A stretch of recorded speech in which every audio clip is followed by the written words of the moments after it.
Blood trickled down General Amara Jackson's face as she watched the corrupt officers laugh. Tied to the oak tree medals ripped off, she smiled. They mocked her uniform, called her racial slurs, unaware of what the small device in her boot had already done. Sirens wailed in the distance. Before we dive into this shocking story of injustice and powerful redemption, let me know where you're watching from in the comments. Hit that like button and subscribe to stay updated on more true stories of incredible courage in the face of discrimination. What would you do if you were in General Jackson's position? Let's find out how this decorated military leader turned the tables on those who underestimated her. General Amara Jackson stepped out of her midnight blue Cadillac Escalade and breathed in the familiar scent of magnolia trees and humid Alabama air. At 48 years old, the decorated black female Army general had not set foot in Meridian Springs for 25 years, deliberately staying away from the town that held such painful memories. Her military dress uniform, adorned with multiple rows of medals, caught the afternoon sunlight as she straightened her jacket, mentally preparing herself for the week ahead. The timing of her visit coincided with the town's annual Founders' Day celebration, an irony not lost on Amara, whose family had lived here for 6 generations, yet had always been treated as outsiders. She noticed almost immediately how the local police cruiser slowed dramatically as it passed her vehicle, the white officer inside, making no attempt to hide his scrutiny of both her and her luxury SUV with Virginia plates. Memories flooded back unbidden. Her father being dragged from their home when she was 12, the trumped-up charges, the planted evidence, the all-white jury, and the 20-year sentence for a crime he didn't commit. He died in prison when Amara was in her 2nd year at West Point, never seeing how his daughter had risen through the ranks despite every obstacle placed in her way. Amara had returned for 2 reasons: to check on her elderly mother whose health had been declining, and to attend her 25th high school reunion where she'd been invited as a special guest. In her luggage was the Distinguished Service Cross she'd received last month, the nation's 2nd highest military honor awarded for extraordinary heroism in combat operations against an opposing armed force. Within hours of her arrival, the local news station had somehow gotten wind of her presence and sent a reporter to interview Meridian Springs' most distinguished daughter, as they called her, though Amara remembered clearly how differently she had been labeled growing up.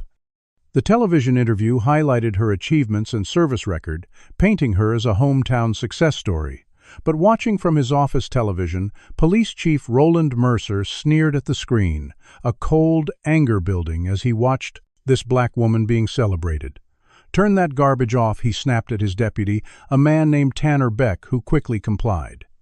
Chief Mercer had been on the force for nearly 30 years and had built a department that maintained what he called traditional values and what others might recognize as systematic discrimination. Later that evening, while having dinner at Rosie's Diner, Amara witnessed several officers harassing a young black teenager, demanding identification and searching his backpack without consent. Without hesitation, she approached the scene, her military bearing unmistakable, even in civilian clothes. "Officers, is there a problem here?" she asked calmly, pulling out her military ID. "I'm General Amara Jackson, and I couldn't help but notice this young man appears to be being searched without probable cause." The officers hesitated, clearly not used to being questioned, especially by a black woman, but the military ID gave them pause. They mumbled something about routine checks and quickly departed, shooting venomous glances her way. Within 30 minutes, Chief Mercer had received a call about the uppity outsider causing trouble at the diner. He committed her name to memory and began making inquiries about exactly why General Jackson had returned to Meridian Springs. That night, Amara met with childhood friends Marcus and Janelle Washington, who had remained in town and become respected business owners despite the challenges. Over drinks on their back porch, they warned her about the deteriorating situation with law enforcement. The police department has gotten worse since Mercer took over as chief. 5 years ago, Marcus explained keeping his voice low despite being on his own property. 3 civil rights complaints disappeared from county records last year, and anyone who speaks up finds themselves facing bogus charges or worse. Janelle added, "The Black Community Center had its funding cut, then was cited for code violations until it had to close. Meanwhile, the Heritage Center got a new building. Amara listened intently, her military intelligence training kicking in as she recognized the patterns of systematic oppression being described. Before leaving their home, she made a decision that would change everything. After visiting her mother the next morning and seeing how frail she had become, Amara decided to extend her stay beyond the reunion.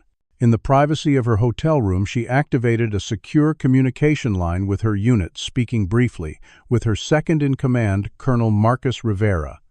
"I might need some resources, Marcus," she said cryptically. "Nothing official yet, but have the rapid response team on standby protocol. Something isn't right here." The following morning, Amara met discreetly with local civil rights activists in the back room of a small Black-owned bookstore. Andrea Thompson, a former classmate who now ran the local chapter of a national civil rights organization, spread photos and documentation across the table. "We've been gathering evidence for years, but no one will listen," Andrea explained, her voice tight with frustration. "When we send complaints to the state level, they get referred back to local jurisdiction where Mercer buries them." Amara studied the patterns with her trained eye, applying the same analytical skills she used for military intelligence operations. The data showed clear discrimination. Black residents made up 22% of the population, but accounted for 78% of arrests. Traffic stops, property seizures, and use of force incidents all showed similar disparities. Using her phone, Amara documented everything, creating encrypted backups that uploaded automatically to secure military servers. "I can help," she said finally. "But I need to gather more evidence, concrete proof that even Mercer's connections can't dismiss." As she left the bookstore through the back entrance, Amara failed to notice Officer Tanner Beck parked across the street in an unmarked car. He immediately reported to Chief Mercer, then began following her as she drove toward the county courthouse. Amara sensed the tale within minutes, her years of counterintelligence training kicking in. Without appearing to notice, she executed a series of seemingly random turns, finally confirming her suspicion when the same sedan took all the same turns. With practiced ease, she pulled into a shopping center, parked, and quickly entered through one door of a department store, only to exit through another, leaving her pursuer circling the parking lot in confusion. Changing her plans, Amara headed to the county records office, wearing civilian clothes, jeans and a simple blouse, with her hair pulled back in a ponytail instead of her usual military bun. The disguise worked well enough that the clerk, a middle-aged white woman named Susan Payton, didn't immediately recognize her from the news. After requesting public records about arrest rates and police department budgeting, Amara struck up a casual conversation. Something in Susan's demeanor suggested she might be sympathetic, and Amara's intuition proved correct. "I shouldn't be showing you this," Susan whispered after glancing around to ensure they were alone, "but there's a pattern here that keeps me up at night." She pulled additional files showing that complaints against white officers were routinely dismissed without investigation, while the few Black and Hispanic officers on the force received disproportionate disciplinary actions. As Amara finished reviewing the documents, her luck ran out. Deputy Sheriffs Wade and Collins entered the records office, immediately tensing when they spotted her. "Ma'am, can we see some identification?" Deputy Wade demanded, his hand resting unsubtly on his holster. Amara provided her military ID, maintaining her composure despite their increasingly hostile tone. "This doesn't look real." Collins sneered, holding her general's identification card as if it were counterfeit. "I've never seen a female general, especially not a black one." "You sure this isn't some costume jewelry?" Amara remained calm, knowing they were trying to provoke her. "You can verify my identity through the Department of Defense," she replied evenly, activating a concealed recording device in her watch with a subtle movement. "I'm simply accessing public records, which is my right as a citizen." The confrontation escalated until Susan intervened nervously, confirming that Amara was conducting legitimate research. The deputies finally backed down, but warned Amara they'd be keeping an eye on her. Unknown to either Amara or the deputies, Chief Mercer had been watching the entire interaction from his vehicle parked across the street. He recognized her immediately as the general from the news segment and began formulating a plan.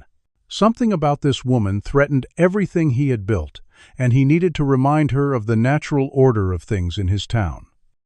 Later that evening, Amara called Colonel Rivera from a secure line in her hotel room. "Marcus, I need you to prepare the QRF and have them on standby," she said, referring to the quick reaction force under her command. "No movement yet, but compile dossiers on the Meridian Springs Police Department, especially Chief Roland Mercer." She paused before adding, "and run a deep background on a 25-year-old case involving my father, James Jackson. I think Mercer was involved in planting evidence." After hanging up, Amara spread her own documents across the bed, cross-referencing dates and names until she found what she suspected. Roland Mercer, then a rookie officer, had been part of the arrest team that took her father away. His signature appeared on evidence logs for items that her father had always insisted were planted.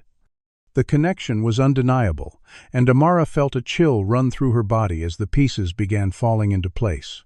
This wasn't just about current discrimination. It was a decades-long pattern of corruption that had destroyed countless lives, including her father's.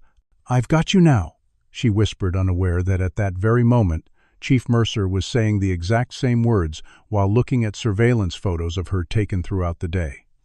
Amara woke early the next morning, planning to visit several locations connected to complaints against the police department. As she walked to her rental car in the hotel parking lot, she stopped dead in her tracks.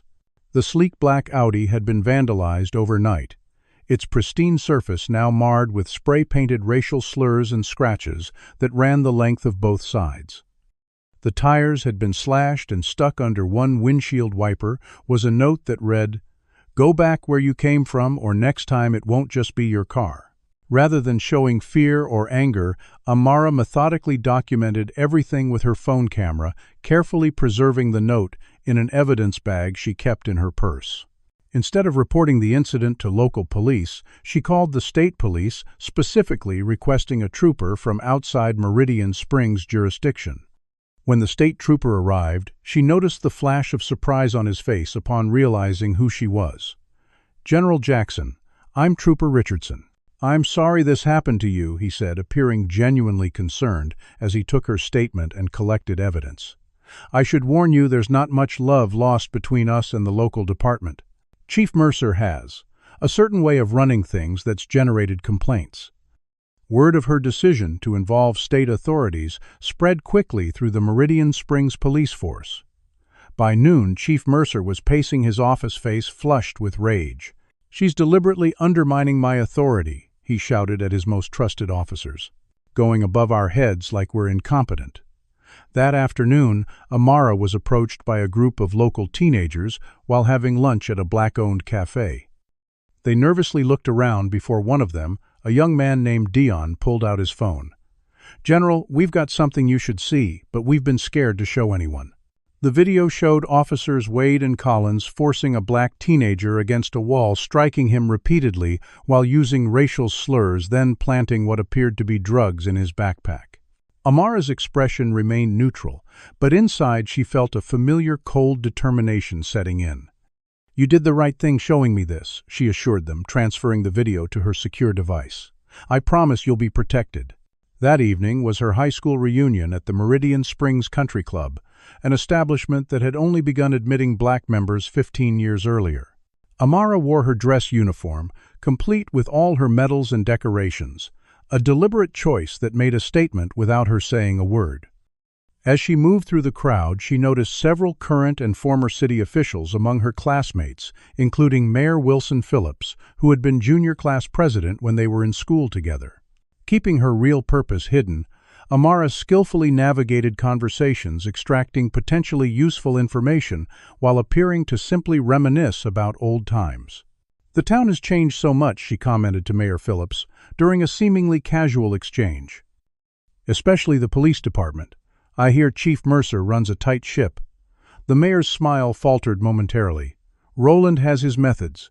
Keeps the crime statistics where the town council likes them."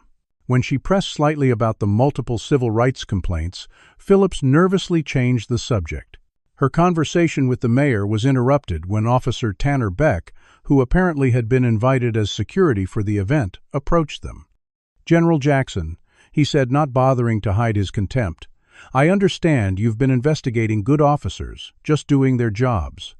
His voice grew louder, clearly intended to draw attention.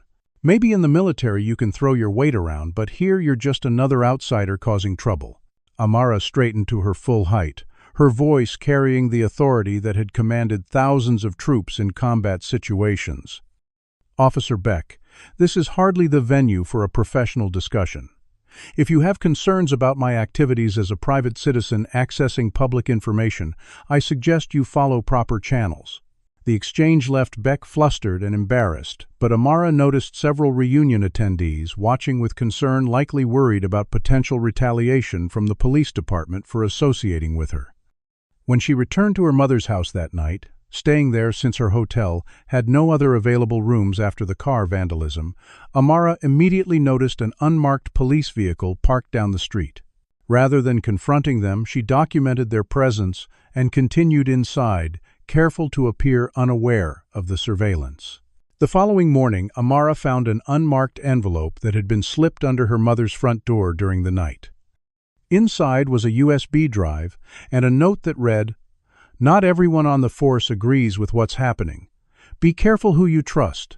The drive contained internal police department emails discussing ways to handle the general problem and evidence of falsified reports targeting black residents. Amara secured this new evidence and began to wonder who her mysterious ally might be.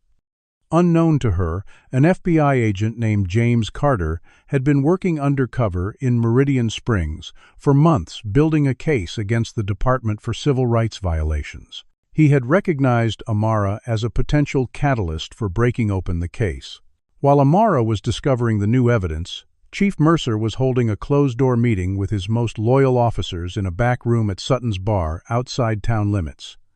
"This Jackson woman thinks she can come back here and change things just because she wears stars on her shoulder," he seethed, slamming his fist on the table. "It's time we remind her what happens to outsiders who don't know their place." The officers around him nodded in agreement, each one having benefited from the corrupt system Mercer had perfected over the years. "We need to send a message," Deputy Collins suggested, something that even her fancy military rank can't protect her from. What none of them realized was that Amara had anticipated exactly this kind of response. She had already secured copies of all evidence in multiple locations, including with Colonel Rivera at Fort Benning. Additionally, she now wore a specialized military-grade emergency beacon disguised as a fitness tracker on her wrist, with a secondary backup device hidden in a custom-designed compartment in her boot.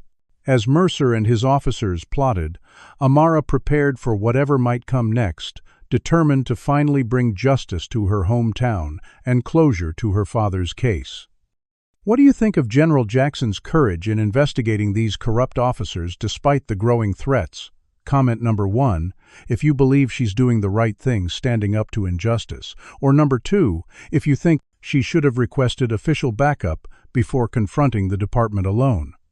Like this video if you're impressed by her strategic intelligence in gathering and securing evidence in multiple locations, and make sure to subscribe for more incredible stories of courage against corruption.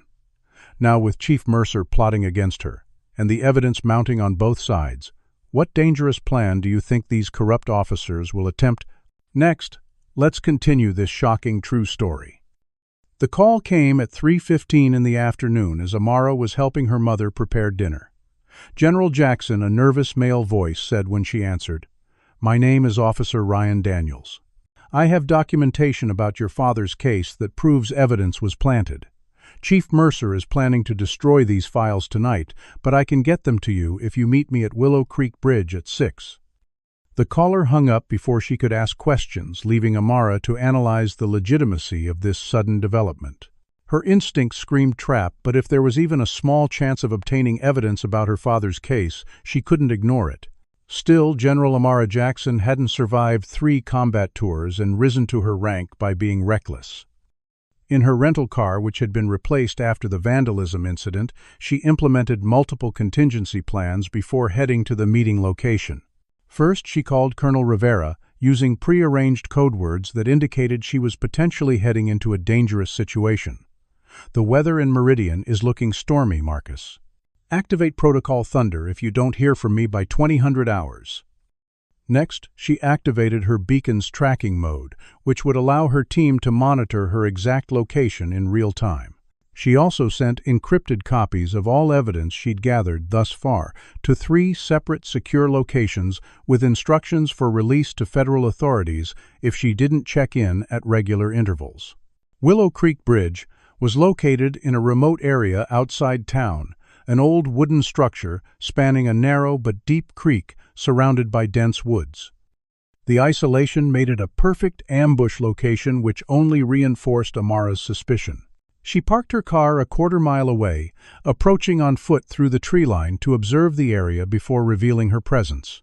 At first glance, the scene appeared as described. A young officer in uniform stood nervously at the center of the bridge, holding what looked like a file folder and checking his watch repeatedly.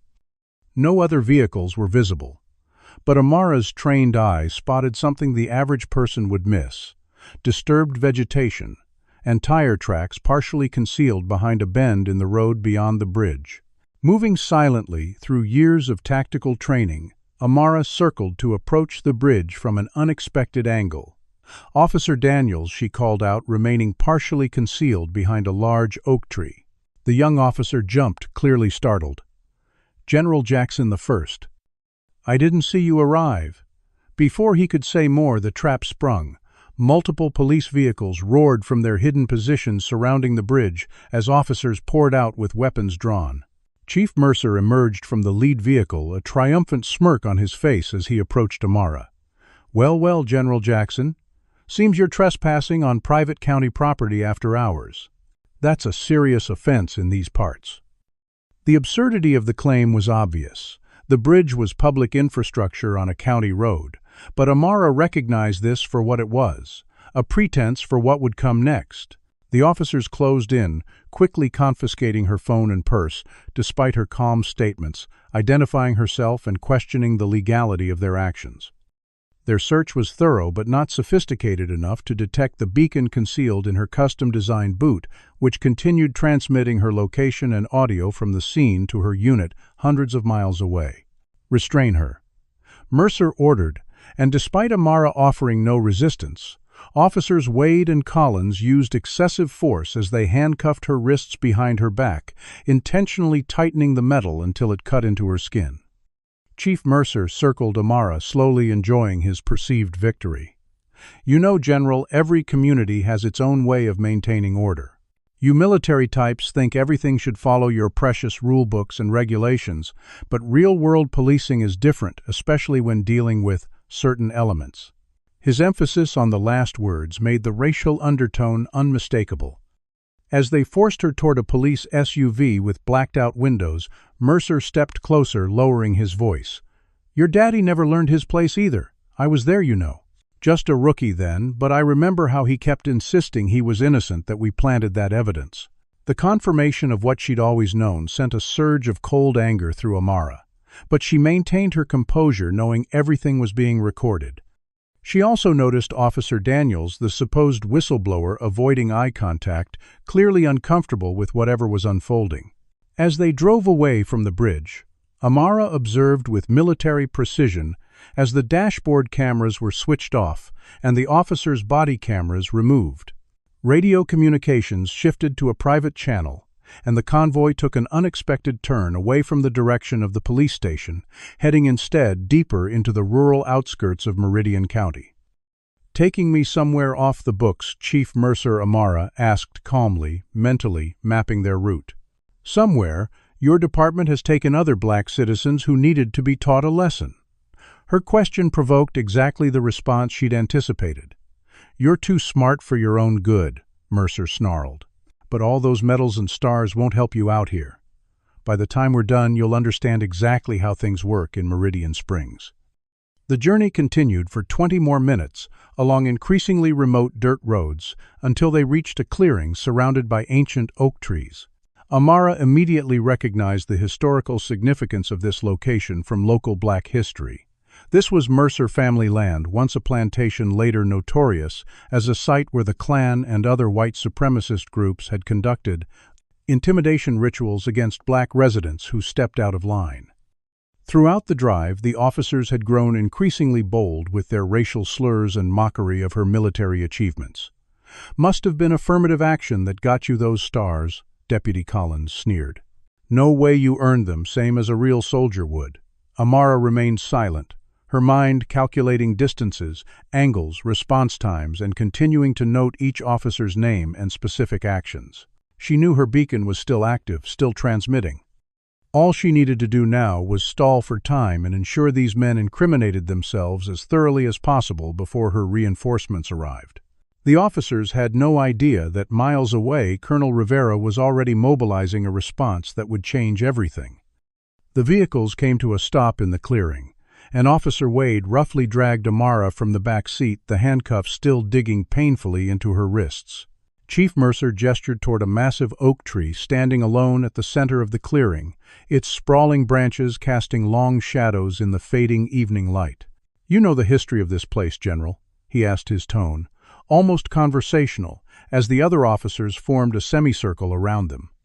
"My great-grandfather owned this land.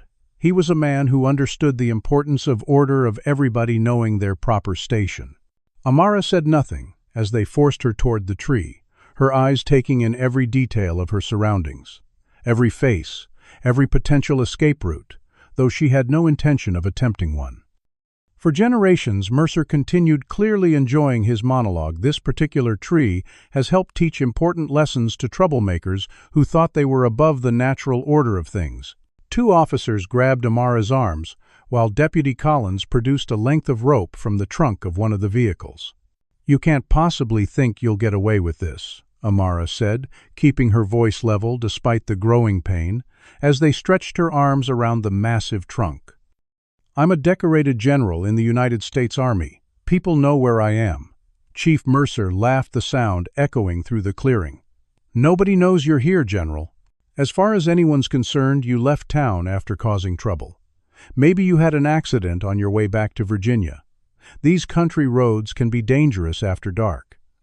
The officers bound her to the tree with practiced efficiency, the ropes tight enough to be painful but not enough to cut off circulation.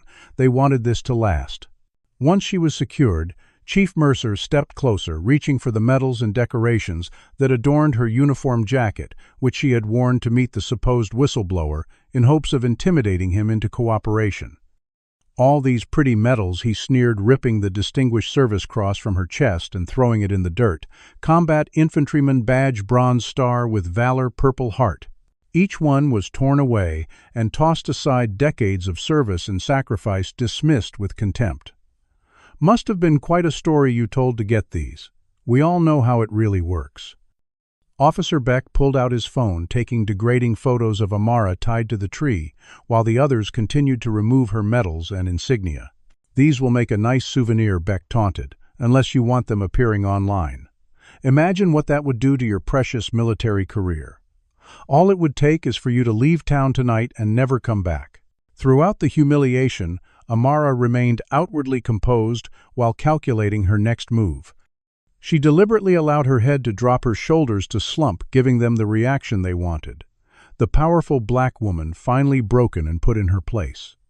This apparent submission had exactly the effect she intended. The officers grew increasingly confident and careless, celebrating their victory with high fives and laughter.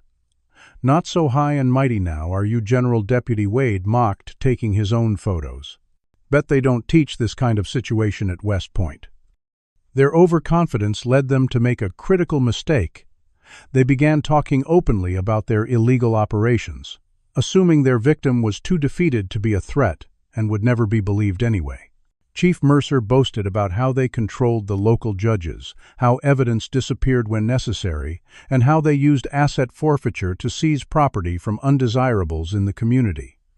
All the while, Amara subtly pressed her back against the rough bark of the tree, using the pressure to activate the emergency signal on her beacon in a specific pattern that would communicate to Colonel Rivera that she was being held against her will and needed immediate extraction. The hidden recording function captured every incriminating word as Chief Mercer grew increasingly boastful. "You know, we've got quite an operation here," he said, crouching down to look Amara in the eyes. "Those drugs your daddy got blamed for, That was just the beginning. We've got distribution channels through 3 counties now. Judges in our pocket, evidence that appears and disappears as needed. Officer Daniels, the young cop who had set up the meeting, stood apart from the others, looking increasingly uncomfortable. "Chief, maybe we should take her in now. File some legitimate charges," he suggested nervously. "This is getting out of hand." Mercer rounded on him furiously. "You going soft on me, Daniels. Maybe you'd like to join the general here. There's plenty of rope, seeing an opportunity to create division and buy more time." Amara spoke up, her voice unexpectedly, strong and clear despite her position. "Officer Daniels is right, Chief. This crossed into federal territory the moment you detained a military officer under false pretenses. Every action you take now only adds years to your sentence." Her words hit their mark, causing visible uncertainty among several officers who hadn't fully considered the potential consequences of what they were doing. "She's bluffing," Mercer insisted, but a seed of doubt had been planted. "Nobody knows she's here. Nobody's coming for her." Amara allowed herself a small smile, feeling the vibration of her beacon, confirming that her signal had been received and acknowledged. "That's where you're wrong, Chief Mercer," she said quietly. "I've been transmitting our entire conversation to my command. They know exactly where I am and what you've done." Mercer's face contorted with rage and fear. "Search her again!" he shouted. But even as his men patted her down roughly once more, Amara knew they wouldn't find the well-concealed device. The beacon, developed for covert operations behind enemy lines, was designed to be undetectable without specialized equipment. As darkness fell completely over the clearing, the first faint sounds of approaching helicopters could be heard in the distance. Chief Mercer cocked his head, momentarily distracted. "Probably just medical transport to the county hospital," he muttered, but there was uncertainty in his voice. Amara began to recite in a calm, clear voice United States military code regarding the detention of commissioned officers by civilian authorities requires immediate notification of the Department of Defense. Failure to comply constitutes a federal offense under Title 18, Section 242 of the U.S. Code, deprivation of rights under color of law. The formal, authoritative tone of her recitation caused a visible shift in the officer's demeanor. What had felt like a power play was suddenly taking on the dimensions of a serious legal jeopardy they hadn't anticipated. Officer Daniels took a step back from the group, his hand hovering near his service weapon as the sound of helicopters grew louder. Even Chief Mercer was beginning to look concerned rather than confident, pulling out his phone to check for service. At that moment it rang, causing him to jump. "Mercer," he answered gruffly, then his face drained of color. "What do you mean, military vehicles? That's impossible." But even as he spoke, the unmistakable sound of heavy engines could be heard approaching through the woods, and the helicopters were now clearly visible. Powerful searchlights cutting through the darkness toward their location. Colonel Marcus Rivera was overseeing a routine training exercise with the 75th Ranger Regiment when the emergency signal from General Jackson's beacon activated on his secure tablet. The distinctive pattern, 3 short pulses followed by 2 long, indicated a hostage situation rather than just surveillance. Without hesitation, Rivera interrupted the exercise, his voice sharp with authority. "Terminate simulation. This is not a drill. Initiate protocol safeguard immediately." Within moments, the training field transformed into a hurricane of purposeful activity. Protocol Safeguard was a classified emergency extraction plan developed specifically for high-ranking officers captured behind enemy lines, or in rare cases like this, detained illegally on American soil. General Jackson's beacon shows she's being held at these coordinates in Meridian Springs, Alabama. Rivera announced to his rapidly assembling team. Audio transmission indicates she's being detained by corrupt local police officials under the command of a Chief Roland Mercer. They've assaulted a general officer and are holding her against her will. The response mobilized with unprecedented speed, a testament to the loyalty General Jackson had earned through years of fair and courageous leadership. 2 Black Hawk helicopters were prepped for immediate departure, while a ground convoy of armored Humvees and personnel carriers began loading with tactical teams. Meanwhile, the Military Intelligence Division established a remote surveillance hub using satellite imagery to assess the situation and hacking into local traffic and security cameras to track police movements throughout the area. "Sir, we've confirmed General Jackson is restrained at what appears to be a remote wooded location," reported Captain Lisa Chen from the intelligence team. "Audio transmission indicates physical abuse and racial intimidation. They've removed her decorations and are threatening further harm." Rivera's jaw tightened as he listened to snippets of the audio feed, the racial slurs and mockery of the general's service infuriating everyone in the command center. "Contact the FBI field office in Birmingham," he ordered. "This crosses multiple jurisdictional lines. We need them in the loop before we move in." Special Agent Terrence Washington at the FBI had already been building a case against the Meridian Springs Police Department for civil rights violations, but had lacked the smoking gun evidence needed for federal charges. When Colonel Rivera's call came through, Washington immediately recognized the opportunity. "We can have agents on site within 40 minutes, he confirmed. "This could break open our entire investigation." Back at the oak tree, the corrupt officers were preparing to conclude their lesson and release Amara with warnings about what would happen if she didn't immediately leave town. They had no idea that everything had already changed. Chief Mercer approached her one last time, his confidence partially restored after the phone call that had momentarily unnerved him. "Just a county helicopter doing search and rescue practice," he assured his men, though doubt lingered in his voice. "Now, General, I think you understand how things work in my town. When we untie you, you're going to drive straight back to your hotel, pack your things, and be gone before morning. If you're not these photos, go public, and next time we won't be so gentle." Amara saw no reason to reveal her hand yet. Instead, she began subtly shifting the dynamic, her voice taking on an authoritative tone despite her physically vulnerable position. "You've made several critical errors today, Chief Mercer," she said calmly. "First, underestimating who you're dealing with. Second, creating multiple witnesses to federal crimes. And third, failing to understand modern military capabilities." The confidence in her voice created the first ripples of genuine concern among the officers. Officer Daniels, the youngest of the group, was now visibly nervous, repeatedly checking his phone and glancing toward the access road. "Chief, I'm getting weird messages about communication disruptions across the county," he said. "Emergency services are reporting technical difficulties, and there's something about military activity near the state highway." Mercer dismissed him with an angry wave. "It's nothing to do with us. Probably just some National Guard exercise nobody bothered to notify us about."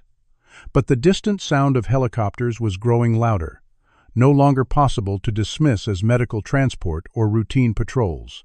Amara began reciting from memory, her voice steady and mechanical. Field Manual 3-0- Detention of United States Military Personnel by Unauthorized Forces.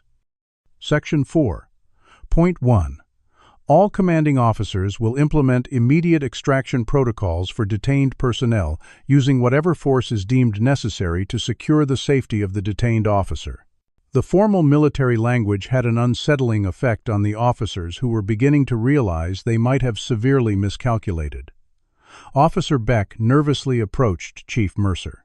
"Maybe we should just let her go now. Say it was all a misunderstanding," he suggested quietly. Mercer rounded on him furiously. "Nobody's backing out now. We finish this our way." But his authority was visibly crumbling as the sounds from outside the clearing grew impossible to ignore. Multiple helicopters now, and the unmistakable rumble of heavy vehicles moving at speed through the rural roads. Amara continued her psychological counteroffensive, knowing each second she kept them distracted was another second for her team to get into position. "Did you know that military beacons don't just transmit location data, Chief?" she asked conversationally. "They capture audio, too. Every word you've said about your drug operation, evidence tampering, and civil rights violations has already been transmitted to secure servers. Even if you silenced me permanently, the evidence would still exist." This revelation hit its mark. Deputy Collins paled visibly, while Officer Daniels took several steps away from the group, clearly considering his options for minimizing his own involvement. Chief Mercer's phone rang again, and this time when he answered, the color drained completely from his face. "What do you mean military vehicles entering town? How many?" His voice rose to a shout. "That's impossible. Who authorized that the first helicopter spotlight hit the clearing like daylight, causing several officers to raise their hands to shield their eyes?" The massive Black Hawk was now clearly visible, hovering less than 100 feet above them, its rotors whipping the trees into a frenzy. Simultaneously, the sounds of vehicles crashing through the underbrush announced the arrival of the ground forces. "This is the United States Army," boomed an amplified voice from the helicopter. "You are illegally detaining a general officer. Stand down, immediately place your weapons on the ground, and move to the center of the clearing with your hands visible. What would you do if you were one of these corrupt officers?" Suddenly, facing an entire military unit. Comment number 1 if you think they should surrender immediately, or number 2 if you believe they'll still try to fight their way out of this situation. Like this video if you're amazed by General Jackson's incredible composure and strategic thinking throughout her ordeal. Subscribe to find out how this confrontation unfolds and what justice awaits these officers who dared to humiliate a decorated general. How do you think Chief Mercer will react now that his power has been completely stripped away? Let's continue with this shocking true story. The forest exploded with light and sound as 3 military helicopters circled the clearing, their spotlights creating a daylight-bright arena around the oak tree where General Jackson remained bound. The rhythmic thump of rotors mixed with the crash of armored vehicles breaking through the tree line surrounding the small group of police officers who now stood frozen in shock and fear. The full might of the United States military had arrived with overwhelming force and precision. First came the Advanced Tactical Team elite soldiers in full combat gear, materializing from the darkness with rifles trained on the police officers. Then the armored vehicles, Humvees and tactical transports, formed a perimeter around the clearing, their mounted spotlights adding to the blinding illumination. Chief Mercer stood paralyzed as the reality of his situation dawned on him. His hand instinctively moved toward his service weapon, but he froze when he realized just how completely outgunned they were. A dozen laser sights instantly dotted his chest at the slightest movement. Weapons on the ground. Hands in the air. Now the commands boomed through a vehicle-mounted speaker system, leaving no room for misinterpretation. One by one the officers complied, placing their firearms on the ground with trembling hands. Only Chief Mercer hesitated, his face contorted with rage and disbelief. "This is my jurisdiction," he sputtered weakly. But his protests died as the soldiers closed in, their movements precise and coordinated like a well-oiled machine. From the lead helicopter, Colonel Marcus Rivera descended on a fast rope, landing with practiced ease in the center of the clearing. He strode directly toward General Jackson, ignoring the police officers entirely at first. Despite the chaotic scene, Rivera executed a perfect salute before quickly assessing her condition. "General Jackson, are you injured, ma'am?" he asked, his voice professional but unable to completely hide his anger at seeing his commanding officer in such a state. Even bound to the tree, Amara maintained her dignity and authority. "Nothing serious, Colonel. Just the expected behavior from those who fear what they don't understand." As Rivera cut the ropes, binding her with a tactical knife, the expressions of the soldiers securing the perimeter shifted from military discipline to barely controlled fury. These men and women had served under General Jackson in combat zones, had seen her lead from the front, had watched her risk her life for her troops. Seeing her tied to a tree face, bloodied uniform desecrated, triggered a primal protective response that only their strict training kept in check. "On your knees, hands behind your heads." The soldiers barked at the officers, no longer viewing them as law enforcement, but as enemy combatants who had assaulted their commanding officer. Chief Mercer and his men dropped to their knees, the power dynamic completely reversed in a matter of minutes. What had been their show of force against one woman was now revealed as insignificant compared to the might they had unwittingly provoked. Colonel Rivera helped General Jackson to her feet, another soldier quickly draping a tactical jacket over her shoulders to replace her torn uniform. Despite the rough treatment she'd endured, Amara immediately took command of the situation. "Colonel, I want evidence. Collection teams documenting everything." The clearing, the vehicles, the tree, everything these men touched, this is now a federal crime scene. Her voice carried the same authority it had in war zones and Pentagon briefings, showing no hint of the ordeal she'd just endured. Military medics rushed forward to assess her injuries, while evidence technicians in tactical gear began photographing, collecting, and cataloging every element of the scene with military precision. One soldier carefully retrieved her medals from the dirt where they'd been thrown, placing them reverently in an evidence bag with barely contained fury at the disrespect shown to such hard-earned decorations. General Rivera reported the FBI is inbound. Special Agent Washington has been building a case against this department for months. Your evidence is the breakthrough they needed. Amara nodded, then turned her attention to the kneeling officers. Chief Roland Mercer, she addressed him formally, her voice carrying across the now silent clearing. You are being detained for multiple federal offenses, including civil rights violations, false imprisonment of a military officer, assault conspiracy, and evidence tampering. Everything that occurred here has been recorded and transmitted to secure military servers. Your department's days of operating outside the law are over. Chief Mercer's face contorted with hatred and fear. This is illegal. You have no jurisdiction here. This is a police matter. Amara approached him calmly, standing tall despite her injuries. Actually, the moment you detained a general officer of the United States Army under false pretenses, you triggered federal jurisdiction under multiple statutes. And that's before we address the civil rights violations my team has been documenting for the past 3 days. She gestured toward Officer Daniels, who stood slightly apart from the others. Your young officer there was actually right when he suggested bringing me in through proper channels. Had you done that, you might have maintained some legal cover. Instead, you chose this location for its historical significance in terrorizing black citizens, making this a documented hate crime. The arrival of FBI vehicles added to the surreal scene, local police officers being read their rights by military police, while federal agents began setting up a mobile command center at the edge of the clearing. Special Agent Washington approached General Jackson, extending his hand. General, I'm Terrence Washington, FBI Civil Rights Division. We've been building a case against this department for nearly a year, but couldn't get past their wall of silence. What you've done here breaks it wide open. Amara shook his hand firmly. My team has collected substantial evidence beyond what happened tonight. I believe you'll find connections to corruption extending into the mayor's office and possibly judicial interference as well. As they spoke, Colonel Rivera supervised the military police, securing the detained officers for transport. Each was thoroughly searched, handcuffed, and placed in separate vehicles to prevent collusion on their stories.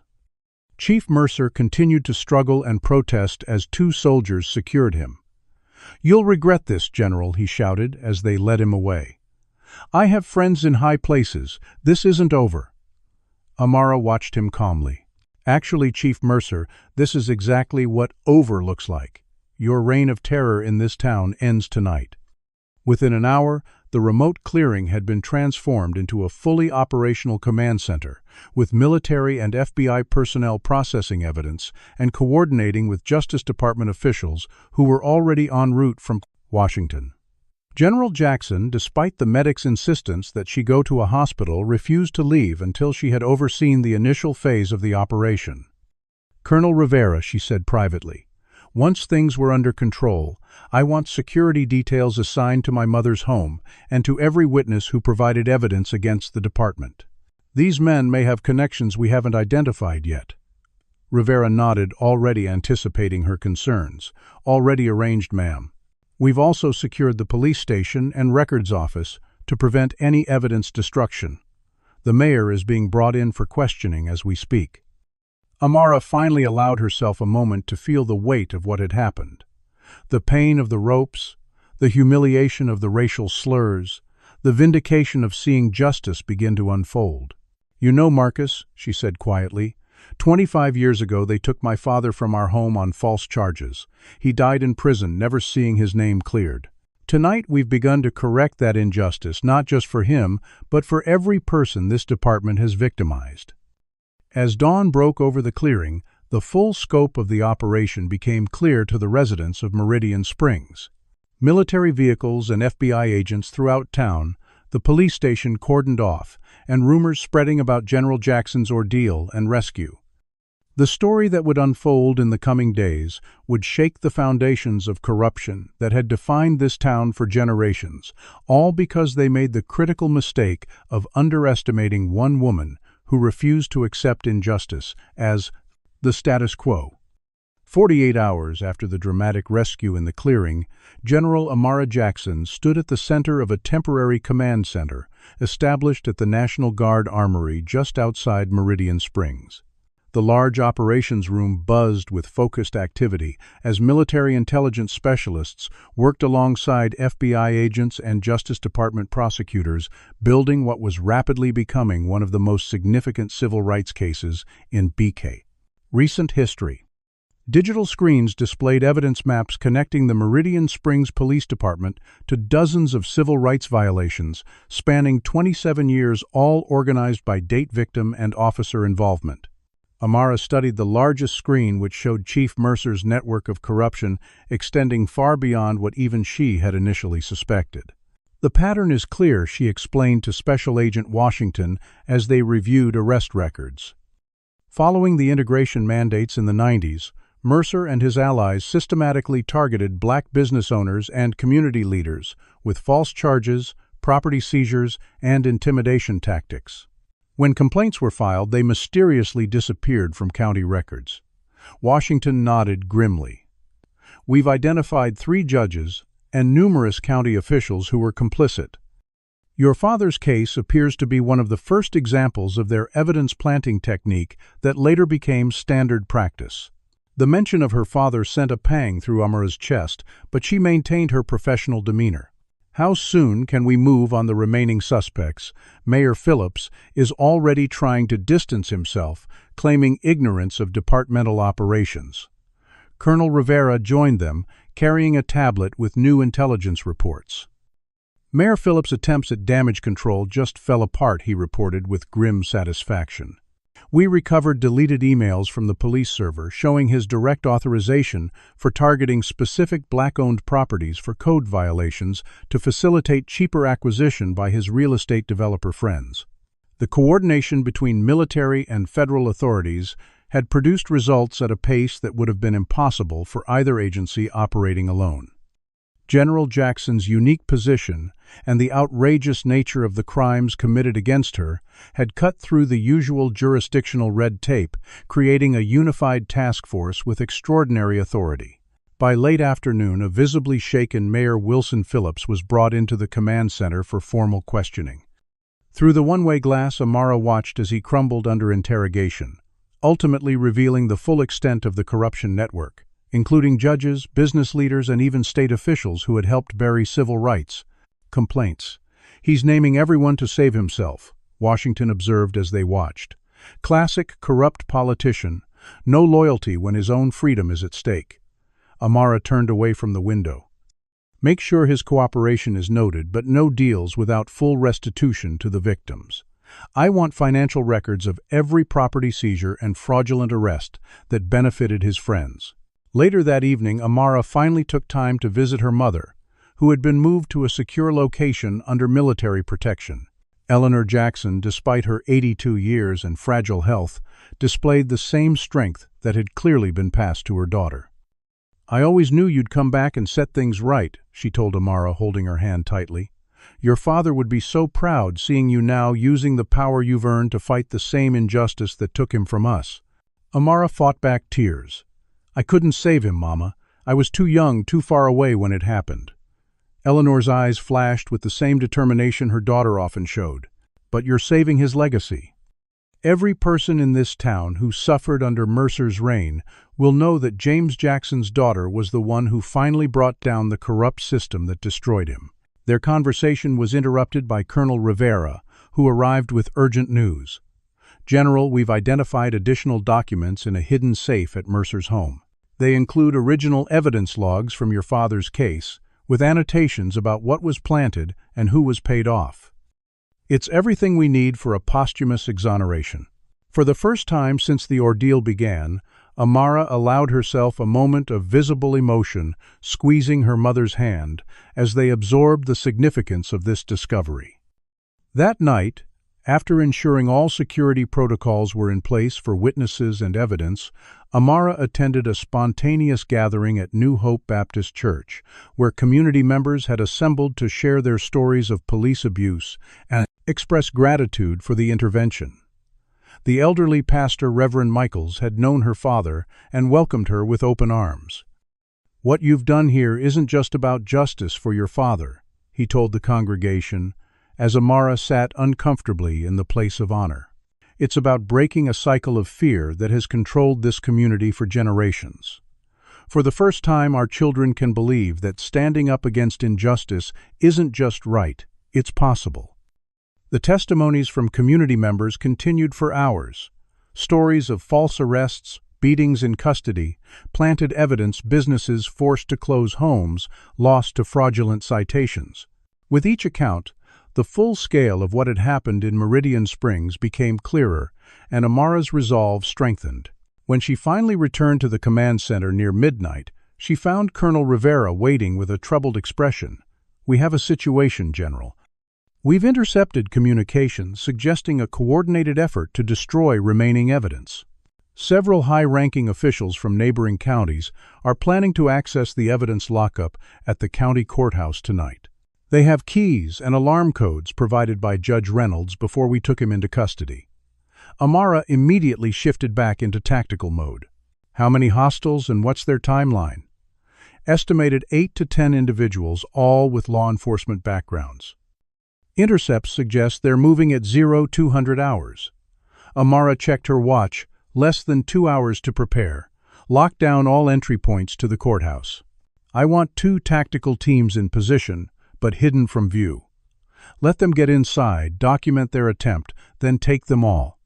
This could break open corruption cases across the entire region." As she issued orders coordinating the military and FBI response, Amara felt a familiar clarity that had served her well in combat zones. The enemy had just made a critical error by coming to her rather than running away. By dawn, the operation had yielded results beyond their expectations. 12 individuals, including sheriff's deputies and administrators from 3 neighboring counties, had been caught red-handed attempting to destroy evidence. Their arrests and immediate cooperation to save themselves exposed a multi-county network of corruption that had operated for decades. What had begun as an investigation into one police department had expanded into one of the largest civil rights corruption cases in Alabama history.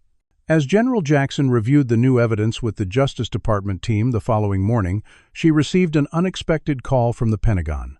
General Jackson, the voice of Lieutenant General Harris, Army Chief of Staff, came through clearly. "I've been briefed on the situation. The President wants to personally commend you for your actions. There's also discussion of establishing a permanent task force under your command to address similar situations nationwide. We're calling it Operation Integrity." Amara hesitated, considering the offer. "Sir, with respect, I need to see this particular case through to completion first. There are still victims here who deserve justice, including my father." Harris's response was immediate. "Understood, General. Take the time you need. This goes beyond just corruption. It's about restoring faith in our institutions. The position will wait for you." As she ended the call, Amara looked around the command center at the dozens of people working tirelessly to unravel decades of systematic oppression. What had begun with her personal humiliation tied to a tree had catalyzed a movement that would bring long overdue justice to countless victims. Despite everything, or perhaps because of it, she felt a sense of purpose stronger than anything she had experienced on the battlefield. The fight wasn't over, but for the first time in 25 years, Meridian Springs was experiencing what justice actually looked like. 6 weeks after the dramatic events at Mercer's Clearing, General Amara Jackson stood at attention on a hastily constructed stage in the Meridian Springs town square as the chairman of the Joint Chiefs of Staff presented her with a brashen, restored set of medals to replace those that had been desecrated.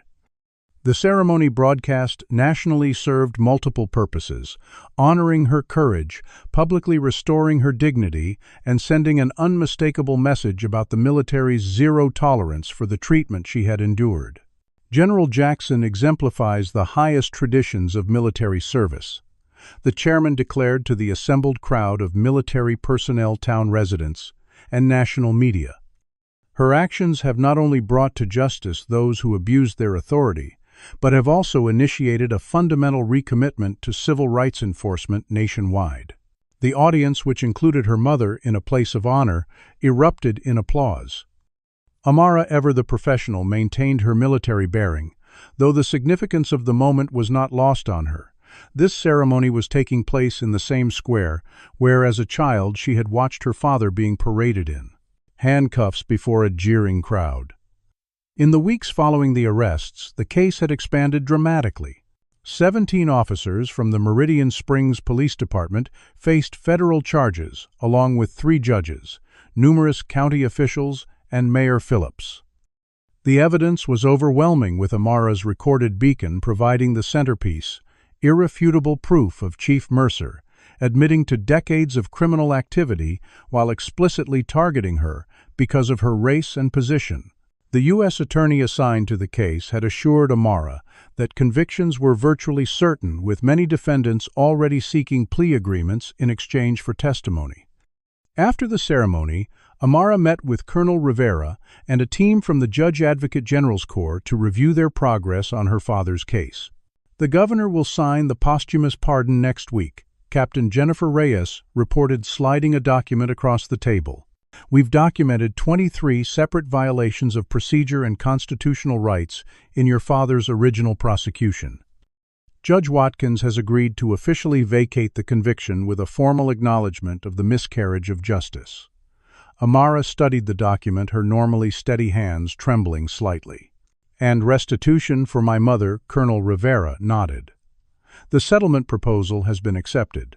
It includes financial compensation, a formal apology, and funding for a community center in your father's name. It won't bring back the 20 years he lost, but it establishes his legacy in the community. As plans for the military withdrawal from Meridian Springs progressed, Amara faced a critical decision about the future. The Pentagon position offered numerous advantages: national influence, the ability to create systemic change, and a prestigious capstone to her already distinguished career. Yet something held her back from immediate acceptance. That evening, as she walked through her mother's garden discussing the possibilities, Eleanor offered the perspective Amara needed. "Your father always said, true change doesn't come from flying over problems," she said carefully, tending to her prized roses. "It comes from getting your hands in the dirt where the roots are." The wisdom of those words stayed with Amara as she finalized plans for the transition of authority back to properly vetted local officials. Before the military presence could be fully withdrawn, however, a coordinated attack targeted the temporary command center at the armory. Security cameras captured a group of 8 heavily armed men attempting to breach the evidence storage area at 3:15 in the morning. Their objective quickly became clear: destroying the digital records that implicated officials across multiple counties. The attackers, later identified as former law enforcement officers from neighboring jurisdictions, had not anticipated the level of security Amara had maintained, even as operations were winding down. Within minutes, the breach attempt transformed into a standoff, with the attackers barricaded in one wing of the facility. Amara, awakened by the alert, arrived to take command of the response. "No casualties," she instructed the tactical team preparing to enter. "These men are evidence of how deep this corruption runs. I want them alive to testify." The resolution came not through force, but through Amara's strategic patience. After 4 hours of negotiations, during which she systematically dismantled their motivations and exposed the futility of their position, the men surrendered.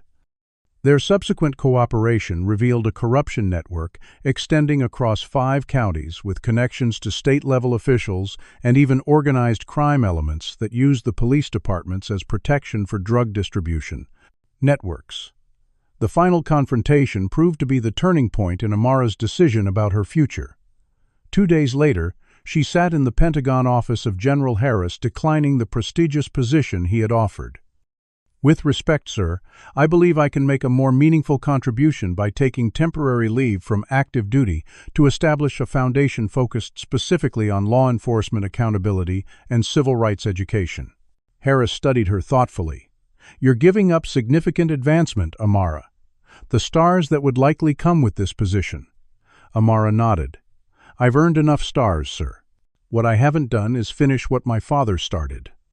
He believed in the possibility of justice, even in places where it had never existed before. "I need to honor that belief with more than just military power." To her surprise, Harris smiled. "I thought you might say that." The president suspected the same.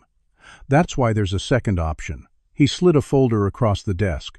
"A special appointment as liaison between the Department of Justice and Defense for a new civil rights enforcement task force. You'd maintain your rank and authority but focus exclusively on identifying and addressing systemic discrimination in law enforcement nationwide. Based in Alabama if you choose, but with federal authority." The solution was elegant, allowing Amara to address the broader issues while remaining connected to her roots. Within months, the Jackson Justice Initiative became operational, housed in a formerly abandoned county building in Meridian Springs that had once been the segregated courthouse where her father was tried. The symbolism was deliberately powerful. The foundation utilized military efficiency and federal resources to address civil rights complaints nationwide while providing training and support for reformed police departments committed to constitutional policing. Meridian Springs itself became a model for transformation.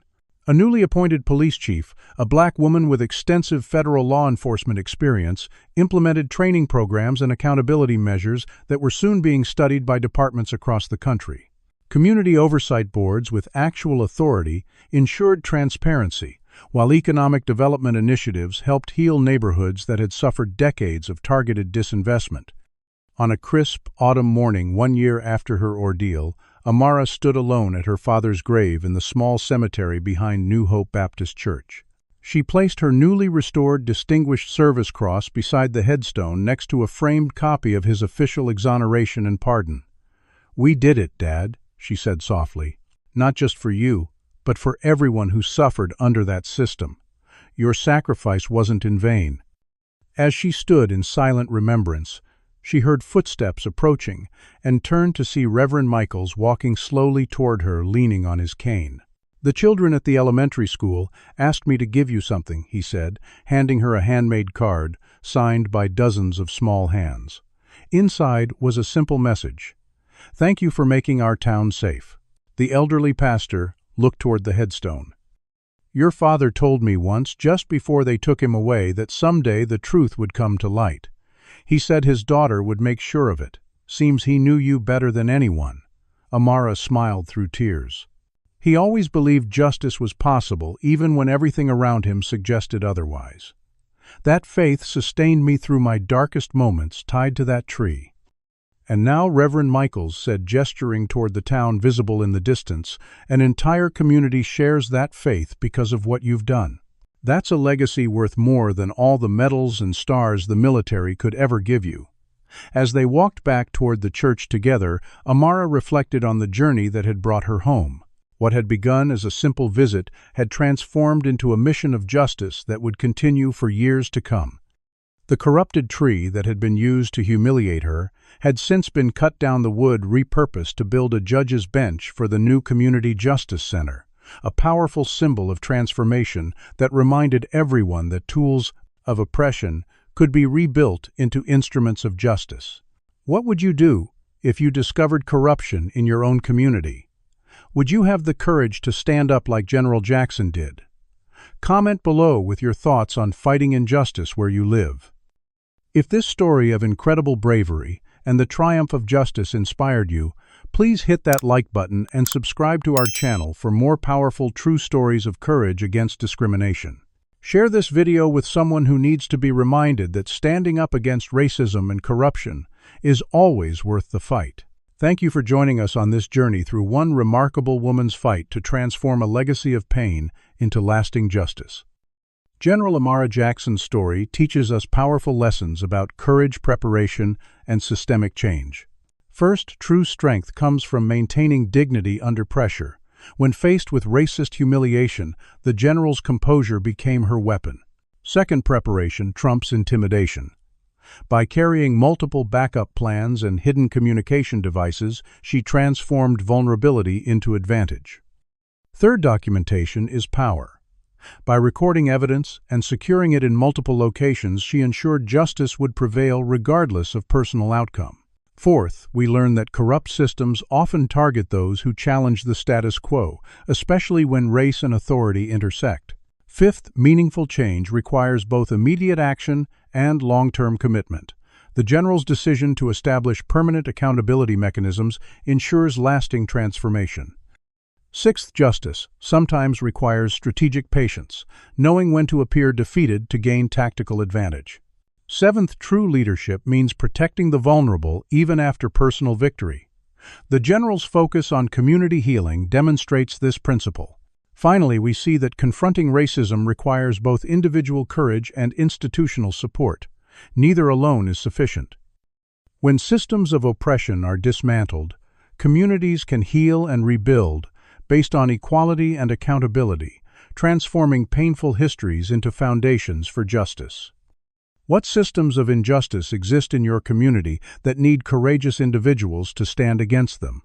Have you ever witnessed discrimination and wished you had the tools or courage to fight back? Comment below with your own experiences or thoughts on what makes someone brave enough to challenge corrupt power structures. If General Jackson's strategic brilliance inspired you, give this video a like to help others find this powerful story. Subscribe to our channel for more incredible true accounts of individuals who refuse to accept discrimination as the final word. Share this video with someone facing their own battles against injustice. Sometimes knowing others have triumphed gives us the strength to continue our own fight. Thank you for joining us in honoring those who transform humiliation into justice and pain into progress. May we all find the courage to stand against racism when we encounter it, knowing that with proper preparation and unwavering determination, even the most entrenched corruption can be overcome.